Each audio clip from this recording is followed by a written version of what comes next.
प्यारे विद्यार्थियों नमस्कार। माध्यमिक शिक्षा बोर्ड राजस्थान द्वारा कक्षा 10 में जो संस्कृत की इस सत्र की पाठ्यपुस्तक के निर्धारण में स्पंदना जो कि विगत सत्रों से चलती है, नवीन पाठ्यक्रम के अनुसार विद्यार्थी को क्या पढ़ना है जिससे वह संपूर्ण 100 नंबर अपनी परीक्षा में प्राप्त कर सके। तो लीजिए दोस्तों, प्रस्तुत है आज का यह वीडियो। जी हाँ दोस्तों, शिक्षा के संक्रमण काल की वर्तमान दौर की जो परिस्थिति है उन्हें देखते हुए आप सभी जानते हैं कि यह उचित ही है। वर्तमान दौर में शिक्षक भी आप हैं और अध्येता भी। तो इस परिस्थिति में आपको क्या पढ़ना है, किस तरह पढ़ना है। जी हाँ दोस्तों, सबसे पहले बात करते हैं अंक बारों की। पठितावबोधन के 27 नंबर एज इट इज है। जी हाँ दोस्तों, अंक बार अपठितावबोधन वही 10 नंबर का आ रहा है। व्याकरण का जो है वह चैप्टर 25 नंबर का एज इट इज रखा गया है और रचनात्मक कार्य है वो 18 नंबर के रखे गए। लेकिन दोस्तों, ये जो 80 नंबर हैं, ये नंबर तो एज इट इज रखे गए हैं, यानी पेपर तो 80 नंबर का ही आ रहा है। लेकिन हमारी पाठ्यपुस्तक के कई पाठ और अपठितावबोधन, व्याकरण और रचनात्मक जो कार्य हैं उनमें से कई चीज़ें हटा दी गई हैं, केवल अंक बार यथावत रखा गया है। लीजिए दोस्तों, आपके सामने प्रस्तुत है संपूर्ण विश्लेषण। ये विश्लेषण देखकर आप अच्छी तरह सीख पाएंगे कि हमें किस तरह पढ़ना है। जी हाँ दोस्तों, पठितावबोधन में वही तरीका रहेगा। अब पठितावबोधन में चूँकि हमारी पाठ्यपुस्तक स्पंदना में 15 पाठ हैं, पंचदश पाठा आचार्योपदेश, जय सुर भारती से लेकर आचार्योपदेश तक पाठ हैं। तो हम विषयानुक्रमणी के आधार पर देखते हैं कौन सा पाठ हमारे जो सिलेबस है उसमें रखा गया है और कौन सा हटाया गया। जय जय हे भगवती सुर भारती जो प्रथम पाठ है, इसे संपूर्ण रूप से हटा दिया गया है, यानी दोस्तों इससे प्रश्न नहीं बनेगा। इसी तरह जो दूसरा प्रश्न है संज्ञेय शक्ति, दूसरा पाठ, उसको भी संपूर्ण रूप से रिमूव कर दिया गया है। तीसरा पाठ स्वराष्ट्र गौरवम। जी हाँ दोस्तों, जो हमारा तीसरा पाठ है स्वराष्ट्र गौरवम, उस पाठ को हमें पढ़ना है। चौथा पाठ जम्बस्व सिंहादंतास्ते गणेश्य अभिज्ञान शाकुंतलम से जो पाठ लिया गया है, चौथा पाठ भी हमारे पाठ्यक्रम में एज इट इज रखा गया। वाक्यली, जी हाँ दोस्तों, प्रहेलिका से संबंधित 5वां पाठ वह हटा दिया गया। छठा जो पाठ है महाराणा प्रताप है, राजस्थान की जो परंपरा है, शौर्य परंपरा, उसका परिचय है। छठा पाठ उसे रखा है, यानी तीसरे पाठ को हमें पढ़ना है, चौथे को पढ़ना है, छठे को पढ़ना है। और जो 7वां पाठ है लोकहितम मम करणीयम। जी हाँ दोस्तों, मनसा सततम स्मरणीयम वचसा सततम वदनीयम लोकहितम मम करणीयम, ये भी हटा दिया गया है, यानी इससे भी प्रश्न अपने पाठ्यक्रम में नहीं होंगे। 8वां प्रश्न कर्मयोगी स्वामी केशवानंद। जी हाँ दोस्तों, ये हमारे नवीन पाठ्यक्रम में पढ़ना है। 9वां पाठ भारत वैभवम, इससे भी पाठ्यक्रम से इस सत्र के लिए हटा लिया गया है। 10वां पाठ है पृथिव्याम त्रीणि रत्नानि जलम अन्नम सुभाषितम, सुभाषित रत्नानि वाला, इस पाठ को एज इट इज रखा गया। स्वदेशम कथम रक्षेयम, ये पाठ रखा गया है। स्वदेशम कथम रक्षेयम एकांकी जो नाट्य है नारायण शास्त्री जी की, उसको हमारे पाठ्यक्रम में एज इट इज रखा गया है। तीसरा, चौथा, छठा, 8वां, 10वां, 11वां, 12वां और 13वां और 15वां, ये पाठ हमारे पाठ्यक्रम में रखे गए हैं। 12वां पाठ, 13वां पाठ और 15वां पाठ। 15वां पाठ आपको पता है आचार्य उपदेश है, वह भी एज इट इज रखा गया है। जो 12वां पाठ है हरनामामृत में से लिया गया है, पंडित विद्याधर शास्त्री जी जिनके रचयिता हैं, वह पाठ भी हमारे एज इट इज रखा गया है। 14वां पाठ जो था वह हटाया गया है। देखिए दोस्तों, 10वां पाठ सुभाषित रत्नानि, वह हमारे पाठ्यक्रम में यथावत रखा गया है। 11वां पाठ स्वदेशम कथम रक्षेयम, ये भी एज इट इज है। 12वां पाठ मरुसौंदर्यम, इस पाठ को भी हमारे एज इट इज रखा गया है। इसी तरह 13वां पाठ महाराजा सूर्य मल्ल विजेते, ये भी पाठ्यक्रम में शामिल है। 14वां पाठ यो यद विद्युतिबीजम लभते तादृशम फलम हटाया गया है। और 15वें पाठ के बारे में अपन चर्चा कर चुके हैं। आचार्य उपदेश है, उपनिषदों से ये लिया गया है, तैत्तिरीय उपनिषद से शामिल किया गया है, ये हमारे रखा गया है। यानी अंतिम पाठों में से 14वां पाठ हटाया गया है और पाठ यथावत रखे गए हैं। जी हाँ दोस्तों, अब अपन बात कर लेते हैं अपठिताव बोधन पर। अपठिताव बोधन बहुत इंपॉर्टेंस रखता है क्योंकि 10 नंबर अपठिताव बोधन के पूर्व में पाठ्यक्रम में निर्धारित थे और वर्तमान में भी अपठिताव बोधन 10 नंबर का ही आने वाला है। तो 10 नंबर में किन टॉपिक्स को हटाया गया है उस पर अपन चर्चा करते हैं। कौन से टॉपिक हमें पढ़ने हैं उन्हें हम अच्छी तरह से जानते हैं। जी हाँ दोस्तों, सबसे पहला जो अपना एक गद्यांश आएगा उसमें शीर्षक प्रदान करना। तो जी हाँ दोस्तों, शीर्षक प्रदान करना हमारे एज इट इज ही रखा गया है, यानी 1 नंबर का शीर्षक अब भी आएगा। संस्कृत के माध्यम से प्रश्नोत्तर होंगे एक पद में और पूर्ण वाक्य में, तो ये प्रश्नोत्तर भी एज इट इज होंगे 5 नंबर के। अनुच्छेद आधारित जो भाषिक कार्य है वह 4 नंबर का है, तो उसमें वाक्य में कर्ता और क्रिया का चयन करवाया जाएगा। कर्ता क्रिया की अन्विति होगी, विशेषण और विशेष्य की अन्विति होगी, यानी ये तीनों टॉपिक एज इट इज रखे गए हैं। लेकिन जो संज्ञा के स्थान पर सर्वनाम का प्रयोग या सर्वनाम के स्थान पर संज्ञा का प्रयोग से संबंधित प्रश्न थे उन्हें हटा दिया गया है। ध्यान दें, संज्ञा के स्थान पर सर्वनाम या सर्वनाम के स्थान पर संज्ञा का प्रयोग ये हटा दिया गया है। पर्याय पद या विलोम शब्द जो पूछे जाते थे उसे भी रिमूव कर दिया गया है, हटा दिया गया है। आगे अपन चलें दोस्तों, तो ये चीज़ें आप अच्छी तरह से ध्यान दे लें। एज इट इज शीर्षक 1 नंबर का, प्रश्नोत्तर जो पठिताव बोधन में 5 नंबर के और भाषिक कार्य 4 नंबर, यानी ये अपठिताव बोधन जो है वो 10 नंबर का है। और इससे संबंधित आप अपठिताव बोधन का वीडियो मेरा बनाया हुआ देख सकते हैं। आपने अगर चैनल को लाइक नहीं किया है तो लाइक करें और सब्सक्राइब कर लें।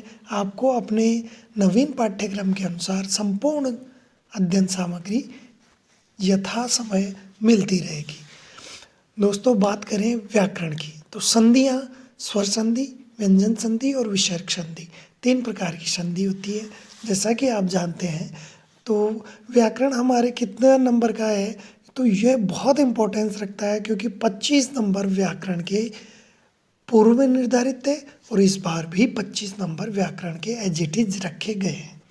और व्याकरण में संधि की बात करें, संधानम संधि, तो स्वर संधि हटा दी गई है पूर्ण रूप से।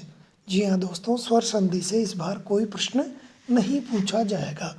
स्वर संधि, व्यंजन संधि भी एज इट इज हटा दी गई है, यानी स्वर संधि और व्यंजन संधि अपने भेद प्रभेदों सहित रिमूव कर दी गई है पाठ्यक्रम से। केवल विसर्ग संधि उत्व, रुत्व, लोप और विसर्ग के स्थान पे श ये 4 नंबर की गई है। जी हाँ दोस्तों, इन्हें 4 नंबर का जो प्रश्न जो बनेंगे वो चारों विसर्ग संधि से ही प्रश्न इस बार आपके आ रहे हैं। तो इस चीज़ को अच्छी तरह से पढ़ लें। स्वर संधि और व्यंजन संधि दोनों हटा दी गई है। मैं आपको सुझाव देना चाहूँगा कि आप संधियों को अच्छी तरह से पढ़ें, आगामी कक्षाओं में उपयोगी रहेगी। समास की दृष्टि से भी देखें तो दोस्तों 3 नंबर समास के पूर्व में थे और अब भी 3 ही नंबर हैं, लेकिन पहले 3 समास सिलेबस में थे। कर्मधारय और द्वंद्व को हटाकर केवल अवयवी भाव समास रखा गया। और ये ऊपर की तरफ देखें दोस्तों, समास 3 नंबर का है और इसमें समस्त पदों का विग्रह और विग्रह जो पद हैं उनका समास करने से संबंधित प्रश्न हमसे पूछे जाएंगे और वो अव्ययी भाव से ही संबंधित होंगे। कारकों में उपपद विभक्ति और उनके लिए सामान्य जो नियम है, यानी कारक प्रकरण एज इट इज रखा गया है। हमें पूरा कारक प्रकरण पढ़ना है और क्योंकि अनुवाद में 6 नंबर कर दिए गए हैं इस बार, तो कारक प्रकरण का इम्पोर्टेंस बहुत ज़्यादा हो जाता है। प्रत्यय 4 नंबर के रखे गए हैं। कृदंत में से तव्यत प्रत्यय को हटा दिया गया है। अनियर प्रत्यय भी हटा दिया गया। केवल सत्री और शानच 2 ही प्रत्यय हमें पढ़ने हैं। वैसे प्रत्ययों का ज्ञान संपूर्ण रूप से होना अच्छा है। तद्धित प्रत्यय में मतुप, इन और ठक, मतुप प्रत्यय, इन प्रत्यय और ठक ये हमें पढ़ना है। नवीन सिलेबस के अनुसार त्व और तल को हटा दिया गया है। जी हाँ दोस्तों, स्त्री प्रत्यय संपूर्ण रूप से हटा लिए गए हैं। स्त्री प्रत्यय जो टाप, नीप, नीश, ती जो भी प्रत्यय हमारे थे वो संपूर्ण रूप से स्त्री प्रत्ययों को हटा लिया गया है। तो दोस्तों संधि वही हमारे 4 नंबर की विसर्ग संधि, समास केवल अव्ययीभाव, कारक संपूर्ण रूप से और प्रत्यय सत्री, शानच, मतुप, इन और ठक। बस छत्री, शानच, मतुप, इन और ठक केवल यही शामिल होंगे जो अव्यय पद हैं। जी हाँ दोस्तों, अव्यय पदों की चर्चा कर लेते हैं। तो अव्यय जो पद हैं 3 नंबर एज इट इज रखे गए हैं, वही कथा या अनुच्छेद में आएंगे, जिनमें से ये जो आपके हमारी पाठ्य पुस्तक में शामिल अव्यय हैं, इनमें से कौन कौन से अव्यय हैं देखिए, मैं जूम करके आपको बता देता हूँ। अपि भी, जी हाँ दोस्तों, अपि शामिल किया, एज इट इज रखा गया है। आप देखते चलें, जिनके ऊपर मैं क्रॉस करूँ वह हटा लिया गया है। इति एज इट इज है, इव एज इट इज है। तो आगे अपन देखते हैं। अपि प्रत्यय हमारे प्रश्न बनेगा इति, इव, उच्चई, कदा, कुतः ये सारे अव्यय हमारे शामिल हैं। नूनम पूरा को हटा लिया गया है। माँ भी हटा दिया गया है। इतस्ततः हट गया है। यत हट गया है। जी हाँ दोस्तों, पुनः देख ले, पूरा, माँ, इतस्ततः हटा दिया गया है। यत प्रत्यय हटाया नहीं गया है। पुनः ध्यान दें, यत, अत्र दोनों हमारे पाठ्यक्रम में शामिल हैं। तत्र, कुत्र ये दोनों भी शामिल हैं। इदानीम शामिल है, किंतु आगे अपन देखें संप्रति तक हमारे यत से लेकर संप्रति तक शामिल हैं। यदा, कदा, यथा, तथा, यदा, कदा, यथा, तथा, विना, सहसा, स्वः, यह, यथा, तथा, विना, सहसा, स्वः, यह हटा लिए गए हैं। हालांकि यह का स्पष्ट क्लियर नहीं है। अधुना पही हमारे पाठ्यक्रम में है। वृथा, कदापि, शनै, किम, यावत, तावत ये भी हटा लिए गए। यानी बहुत से जो हमारे अव्यय पद हैं उनको रिमूव कर दिया गया है। वाच्य परिवर्तन से संबंधित जो हमारे पाठ्यक्रम में लट लकार से संबंधित वाच्य आते थे, जिन्हें वाच्य परिवर्तन से संबंधित वीडियो आप मेरे चैनल पर देख सकते हैं। अगर आपने अभी तक चैनल को सब्सक्राइब नहीं किया है तो दोस्तों आपसे निवेदन, आप इस चैनल को सब्सक्राइब जरूर करें। वाच्य परिवर्तन वही 3 नंबर का कर्तृवाच्य, कर्मवाच्य और भाववाच्य में जो परिवर्तन है, लट लकार, केवल लट लकार से संबंधित। आपको नियम ध्यान होगा 121/311, केवल इतना सा याद करते हैं, ये 3 नंबर आपको याद हो जाते हैं। समय लेखन वही घटिका, चित्रशाही, अंकों के स्थान पर शब्दों में संस्कृत में लिखना, और वही 2 नंबर का ये चैप्टर आपके एज इट इज रखा गया। अशुद्धि संशोधन, जी हाँ दोस्तों, ये चैप्टर भी 3 नंबर का आपके एज इट इज रखा गया है। और अशुद्धि संशोधन, कारक प्रकरण और अनुवाद तीनों आपस में जुड़े हुए हैं। और 11 नंबर कारक प्रकरण, अशुद्धि संशोधन और अनुवाद 11 नंबर आपके सिलेबस में वर्तमान परिदृश्य में रखे गए हैं। रचनात्मक कार्य जो है ये इम्पोर्टेंस रखता है, क्योंकि 18 नंबर हम इनसे प्राप्त कर रहे हैं।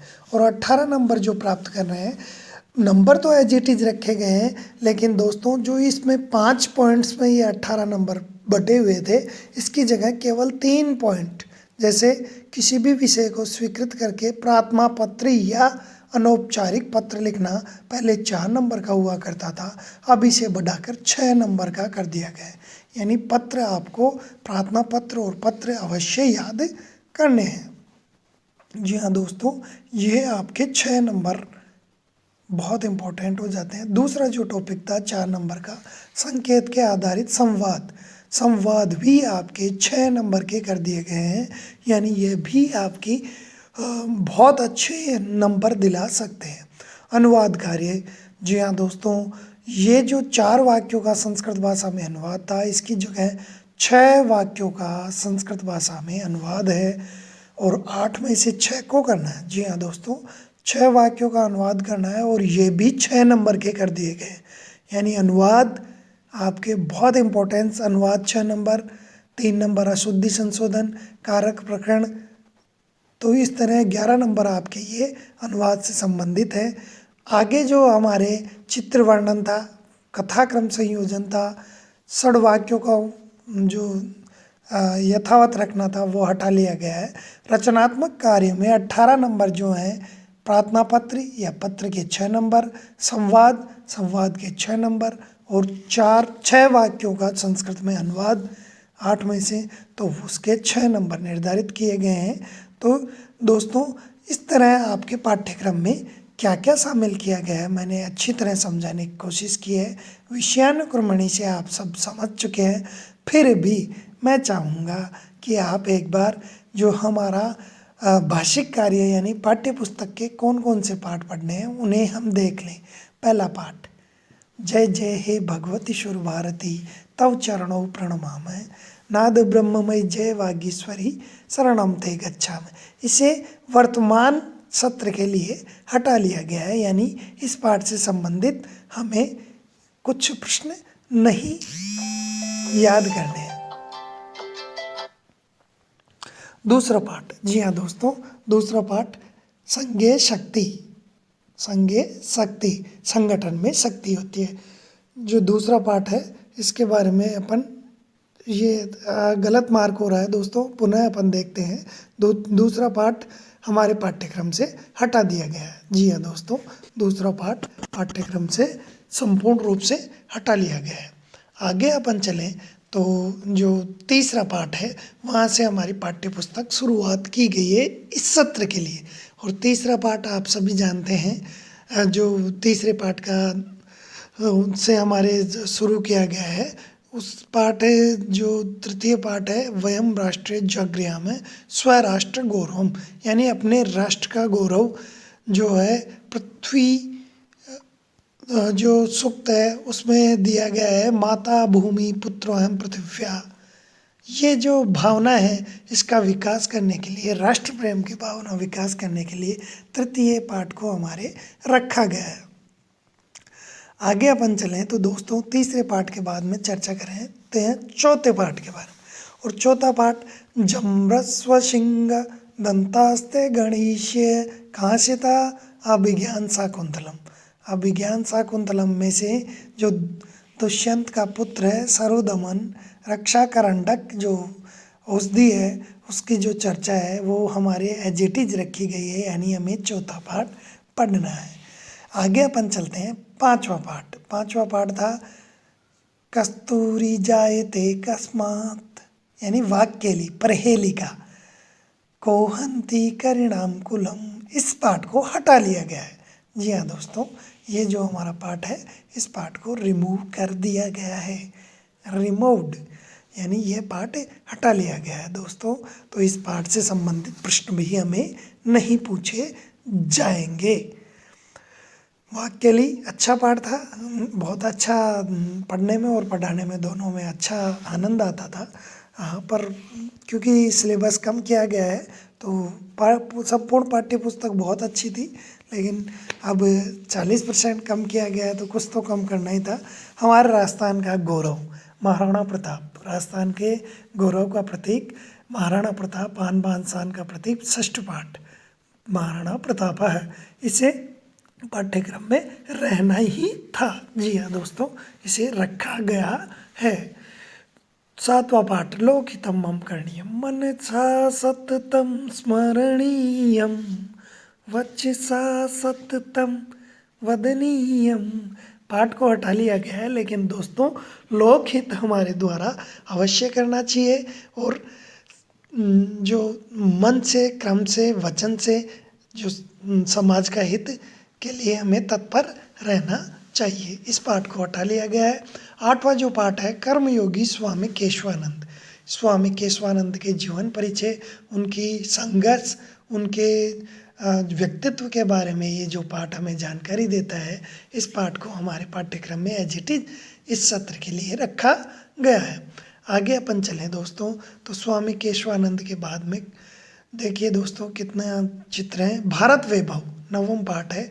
भारत वैभव को इस सत्र के लिए हमारे पाठ्यक्रम से हटा लिया गया है, यानी भारत वैभव 9वां पाठ है, इससे संबंधित भी प्रश्न हमें नहीं पूछे जाएंगे। जी हाँ दोस्तों, एक चीज़ और पुनः बता दूँ, 27 नंबर की हमारी पूर्ण पाठ्य पुस्तक के पाठ हैं। जो अन्य कार्य जो हैं, भाषिक कार्य, पठितावबोधन, व्याकरणात्मक, वह ज़्यादा इम्पोर्टेंस रखते हैं। 10वां पाठ, जी हाँ दोस्तों, सुभाषित, कितनी अच्छी बात है। पृथिव्याम त्रीणि रत्नानि जलम अन्नम सुभाषितम। 10वां पाठ हमारे एज इट इज रखा गया है और रखा जाना भी चाहिए था। लेकिन इस पाठ में जो सुभाषित हैं, इन्हें अपने जीवन में भी धारण करें। इन जो नीति वाक्य हैं, इन्हें हम हमारे जीवन में उतारें। ये पाठ इसीलिए हमारे पाठ्यक्रम में वर्तमान परिस्थितियों में भी रखा गया है। आगे अपन देखते हैं 11 पाठ, स्वदेशम कथम रक्षेम। देश रक्षा के प्रण को बताते हुए महाराणा प्रताप से संबंधित ही जो एकांकी है नारायण शास्त्री कांकर जी की, ये भी हमारी पाठ्यक्रम में, यानी महाराणा प्रताप से संबंधित जो दोनों पाठ थे वो एज इट इज हमारे पाठ्यक्रम में शामिल है। 12 पाठ है मरु सौंदर्यम। हमारी मरुभूमि का जो सौंदर्य है उसका वर्णन इस पाठ में किया गया है और ये भी हमें पढ़ना है। इसी तरह दोस्तों आगे चलते हैं। 13 पाठ है महाराजा सूरजमल विजयते। जी हाँ दोस्तों, जो हमारे पूर्व राजस्थान है और संपूर्ण राजस्थान का जो प्लेटो है, उनका वर्णन सूरजमल के इस पाठ में है और ये एज इट इज रखा गया है।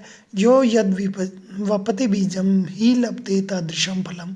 14 पाठ है, इसे हटा लिया गया है, यानी ये पाठ्य अब इस पाठ से संबंधित प्रश्न हमें नहीं पूछे जाएंगे। आगे अपन थोड़ा आगे चलें तो 14वें पाठ के बाद में अंतिम पाठ जो पाठ्य पुस्तक का वह है आचार्योपदेश है। 15 पाठ है, तो ये भी हमारे रखा गया है, क्योंकि ये हमें क्या सिखाता है, सत्यम वद, सत्य बोलो, धर्मम चर, धर्म का आचरण करो, स्वाध्यायात् महाप्रमद है, कैसी परिस्थिति क्यों न हो जाए, अपने अध्ययन से किसी प्रकार की प्रमाद मत करो, लापरवाही न करें। तो दोस्तों वर्तमान दौर में ये शिक्षा तो आपको लेनी ही है, क्योंकि आपको घर बैठ के जो अध्ययन करना पड़ रहा है उस परिस्थिति में स्वाध्याय आपका निरंतर रहना जरूरी है। अब अपठितावबोधन से संबंधित हम चर्चा अलग वीडियो में करते हैं। अपठितावबोधनम इम्पोर्टेंस काफ़ी रखता है दोस्तों, क्योंकि हमें पता है कि अपठितावबोधन में एज इट इज शीर्षक 1 नंबर का आएगा, 5 नंबर के हमें प्रश्न पूछे जाएंगे। तो एज इट इज इसमें कोई बड़ी बात नहीं है। आपके जो पाठ्यक्रम में आपकी पाठ्य पुस्तक में है, या आप दीक्षा ऐप पर डाउनलोड कर सकते हैं, या मेरे द्वारा अपठितावबोधन को बहुत ही सरल तरीके से 4 वीडियो में संपूर्ण रूप से विश्लेषण के साथ में समझाया गया है, तो वहाँ आप देख सकते हैं। जी हाँ दोस्तों, अगर अभी तक आपने चैनल को सब्सक्राइब नहीं किया है तो आपसे निवेदन है सब्सक्राइब कर लें, क्योंकि संस्कृत से संबंधित और राजस्थान जीके से संबंधित संपूर्ण जानकारी और विषय आधारित नवीनतम जानकारी इस चैनल पर आपको तुरंत मिलती है। अपठितावबोधन के बाद में बात कर लेते हैं संधि। संधि प्रकरण जो हमारा है बहुत इम्पोर्टेंस, यानी व्याकरण प्रकरण 25 नंबर जिसको कहते हैं वो हमें दिलाता है। और 25 नंबर में से संधि जो है वो आपको पता है 3 है, अच्छ, हल और विसर्ग, यानी स्वर संधि, व्यंजन संधि और विसर्ग संधि। तो जो स्वर संधि है उसके भी भेद प्रभेद हैं, व्यंजन संधि है उसके भी भेद प्रभेद हैं, किंतु जो विसर्ग संधि है उसमें भी भेद प्रभेदों में हमें पढ़ना क्या है, अच्छ संधि संपूर्ण रूप से हटा ली गई है। जी हाँ दोस्तों, भले ही सवर्ण दीर्घ संधि हो, अकय सवर्ण दीर्घ हमने अच्छी तरह पढ़ा है, ये हटा लिया गया है। अयादि एचो ये वायव है, अयादि संधि को भी हटा लिया गया है। जी हाँ दोस्तों, गुण संधि आदेंग गुण है, आद गुण है, ये भी हटा ली गई है। और इसी तरह वृद्धि संधि वह भी हटा ली गई है, वृद्धि राधेच। जी हाँ दोस्तों, इको यणची यण संधि, सवर्ण दीर्घ संधि, ये सब संधियाँ जो स्वर संधि यानी अच संधि के भेद हैं वह सब हटा लिए गए हैं। पूर्व रूप, पर रूप। जी हाँ दोस्तों, यानी हमें अच संधि किसी तरह से हमें, जी हाँ दोस्तों, पढ़ना तो है, ये आगे बहुत इंपॉर्टेंस रखती है, पर अन्य कक्षाओं में भी अपन पढ़ चुके हैं। ईश्वत्व संधि, जसत्व संधि जो कि व्यंजन संधि के भाग है, चरत्व संधि खरीच है, मौनुस्वार अनुस्वार, परसवर्ण, संपूर्ण रूप से व्यंजन संधि भी हटा ली गई है।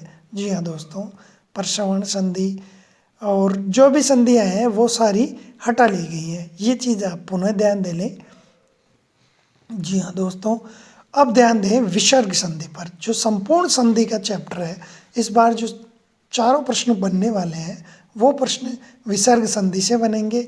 और विसर्ग संधि में सत्व विसर्जनीयस्य स, यानी खरी वर्ग के पहले दूसरे और स इनके परे विसर्ग को क्या होगा, स हो जाएगा। जैसे विष्णु त्राता, विष्णु त्राता, रामस्य धनुष्टंकार है, यानी सत्व संधि हो गई।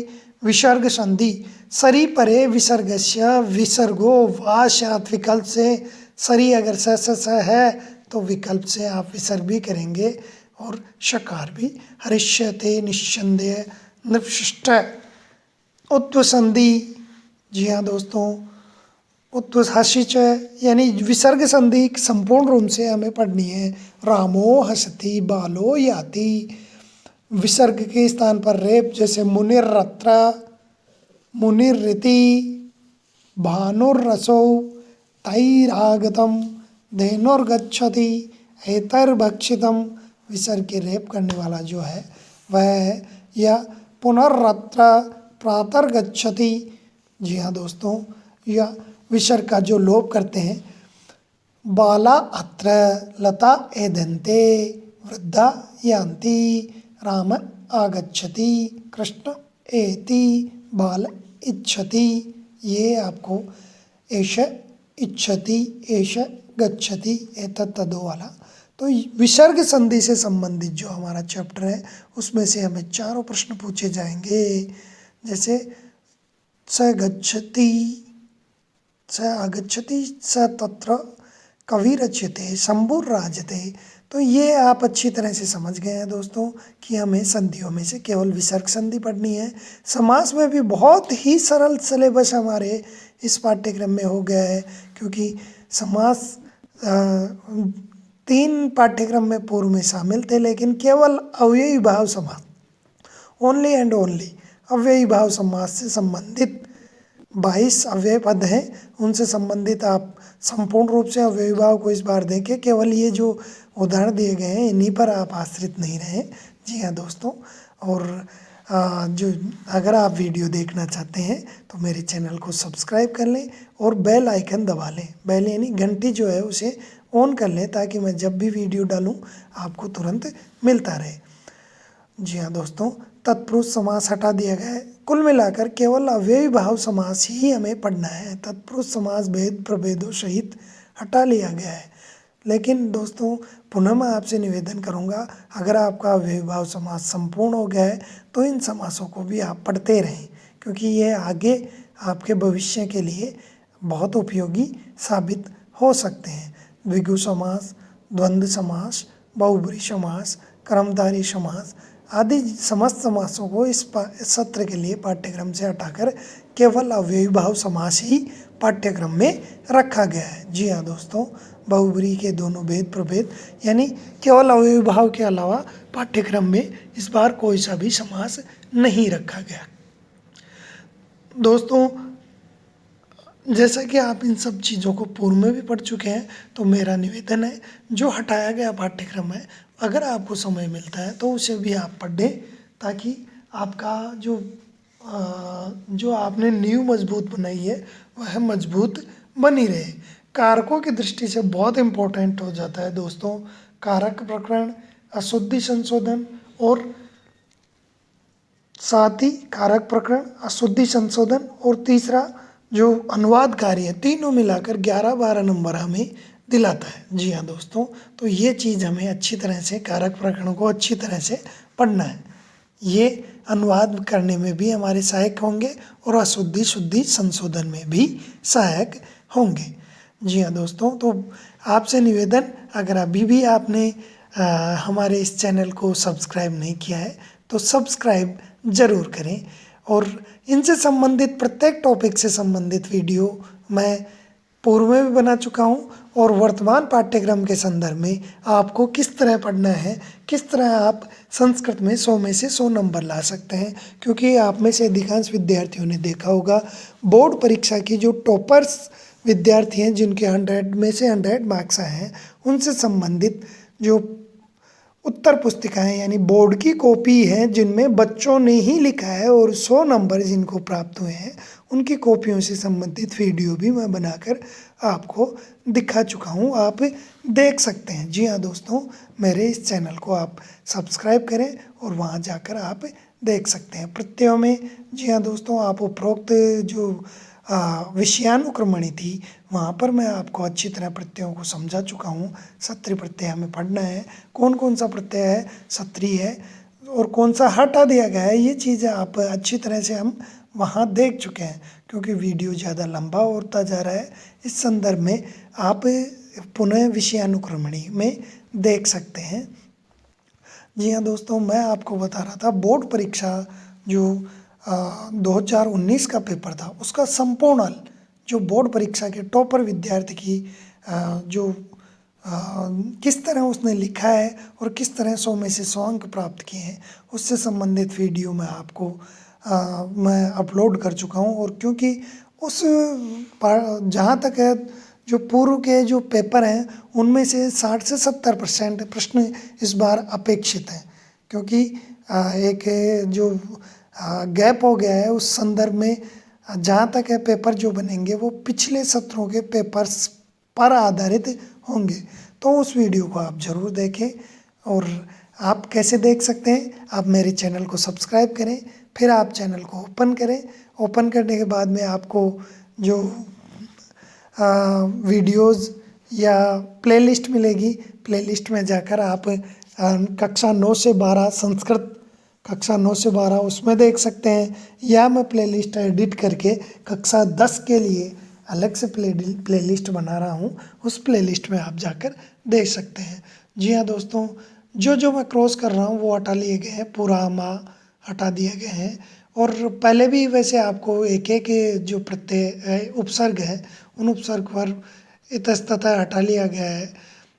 आपको क्रॉस करके मैं बता चुका हूँ, वहाँ से भी आप इस चीज़ की सहायता ले सकते हैं कि कौन सा कहाँ हमें पढ़ना है। ये बहुत आसान सा होता है दोस्तों, बिल्कुल 4 वाक्य आते हैं, उनमें से अव्यय को रिमूव कर दिया गया है, हटा दिया जाता है और ऊपर आपको ऑप्शन भी दिया जाता है भाई निम्न में को आप भरें। और बहुत आसान से नंबर अव्यय के आपके बहुत आसान से रिक्त स्थान पूर्ति की तरह आप प्राप्त करते हैं। तो ये आप अच्छी तरह से पढ़ें। जो क्रॉस हो गए हैं वो आपके सिलेबस से हटा लिया गया है, तो उनको आपको पढ़ने की आवश्यकता नहीं है। मैं पुनः आपसे निवेदन कर रहा हूँ दोस्तों, आप इस वीडियो को अच्छी तरह से देखें। आपकी जो पाठ्य पुस्तक है उस पाठ्य पुस्तक में हमें क्या पढ़ना है और क्या नहीं पढ़ना। पेन से हमें अपनी पाठ्य पुस्तक को नहीं बिगाड़ना है, केवल पेंसिल से आप ये लिख दें कि इस सत्र में इस पाठ या इस चैप्टर से संबंधित प्रश्न नहीं आएंगे। इससे क्या होगा, वो हम जब भी हम क्या अपनी पाठ्य पुस्तक उठाकर पढ़ाई करेंगे तो हमें पता होगा कि हमें क्या पढ़ना है। वाच्य परिवर्तन सबसे आसान जो टॉपिक है साहित्य संस्कृत का 121/311, यानी जो कर्तृवाच्य है उसमें नियम होता है 121। कर्ता में प्रथमा, कर्म में द्वितीया और क्रिया कर्ता के वचन के अनुसार यानी 121 और 311 यानी 121 को किस में बदलोगे 311 में क्रमवाच्य में। क्रमवाच्य में 311 यानी कर्ता को तृतीया में बदल देंगे, 1 को 3 में बदल देंगे, 121 2 को 1 में यानी कर्म को जो द्वितीय में था उसे प्रथमा में बदल देंगे। कर्मवाच्य करेंगे तो प्रथमा में बदल देंगे और क्रिया कर्म के अनुसार हो जाएगी। ये बहुत आसान सा है। जो 2 नंबर हमारे घटिका का है यानी बहुत आसान सा घड़ी देखकर हमें उत्तर शब्दों में लिखना है, तो ये 2 नंबर आपके एज इट इज रखे गए हैं। घटिका ज्ञानम आपको अच्छी तरह से पढ़ाया भी जा चुका है और इससे संबंधित वीडियो भी आपको मेरे इस चैनल पर उपलब्ध हो जाएगा। तो दोस्तों पुनः निवेदन, अगर मेरे हिसाब से मैंने आपके इस संपूर्ण सिलेबस को अच्छी तरह से समझाने की कोशिश की है, आपने चैनल सब्सक्राइब नहीं किया है तो सब्सक्राइब अवश्य कर सकते हैं। अशुद्धि संशोधन की बात कर रहा था, जब हम कारक प्रकरण पे चर्चा कर रहे थे तब भी मैंने आपको बताया कि इस बार कारक प्रकरण, अशुद्धि संशोधन और अनुवाद कार्य, ये तीनों ही बहुत इम्पोर्टेंस रख रहे हैं। बहुत सारा वेटेज या जिसे कहें वो हमारा इन पर आधारित है, यानी 11-12 नंबर आपको इससे मिलते हैं। तो अशुद्धि संशोधन पर भी पूर्ण ध्यान दें। पत्र लेखन, जी हाँ दोस्तों, प्रार्थना पत्र और अनौपचारिक जो पत्र हैं दोनों से संबंधित 6 नंबर का जो हमारा प्रश्न है वो शामिल होगा। संकेत आधारित संवाद लेखन, जी हाँ दोस्तों, जैसे पिता पुत्र, छात्र अध्यापक, गुरु शिष्य, माता पुत्र, इस तरह के संवाद, मित्र मित्र आपस में जो 6 नंबर के आएंगे, मंजूषा दी होगी उसमें से हमें मंजूषा में से उत्तर करने होंगे। आगे अपन देखते हैं दोस्तों, तो अनुवाद कार्य, ये पुनः मैं आपको बता दूं ये बहुत इम्पोर्टेंस रखते हैं। कितने नंबर? 6 नंबर अनुवाद कार्य के हमारे पाठ्यक्रम में शामिल किए गए हैं। तो आप इसे अच्छी तरह से अनुवाद कार्य को भी अच्छी तरह से 8 वाक्य दिए जाएंगे, उनमें से 6 वाक्यों को